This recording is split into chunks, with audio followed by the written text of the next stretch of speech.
রাহমাতুল্লাহ কাতাবাল্লাহু লাহু বিকুল্লি নাজরাতিন হাজ্জাতান মাবরুরা ক্বালু ইয়া রাসূলুল্লাহ ওয়া ইন নাযারা কুল্লা ইয়াওমিন মিয়াতা মাররা ক্বালা নাআম আল্লাহু আকবার ওয়া আতিয়াবু।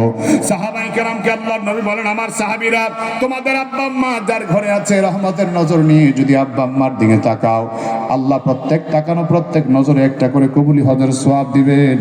সাহাবী বলেন, হুজুর যদি বারবার তাকায় 100 বার তাকালে 100 বার হজের সওয়াব হবে কিনা? রাসূল বলেন, অবশ্যই হবে। আমার আল্লাহ গরীব নন, আমার আল্লাহ কৃপণ নন। 100 বার তাকালে 100 বার যিনি হজের সওয়াব দিতে পারেন তিনি কে? এই জন্য আমার ভাইরা, দুনিয়ার এই ক্ষণস্থায়ী জিন্দেগিতে আপন মাকে কষ্ট দিবেন না।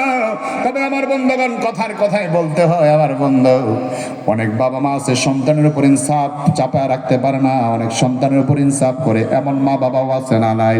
জুলুম করে সন্তানের উপর এমন মা বাবাও আছে। ওই মা বাবাদেরকে বলি, কেমনে জুলুমটা করে? যেই ছেলেটা 20 বছর বিদেশ করলো, 20 বছরের সংসার, তার জীবনের সমস্ত টাকা আপনার নামে দিল। আপনি আপনার ছেলের নামে কিছুই করলেন না, সব আপনার নামে করলেন। এখন আপনার ছেলে 20 বছর পরে বিদেশ থেকে চলে আসলো, এখন সবাই তার সম্পদের ভাগীদার হয়ে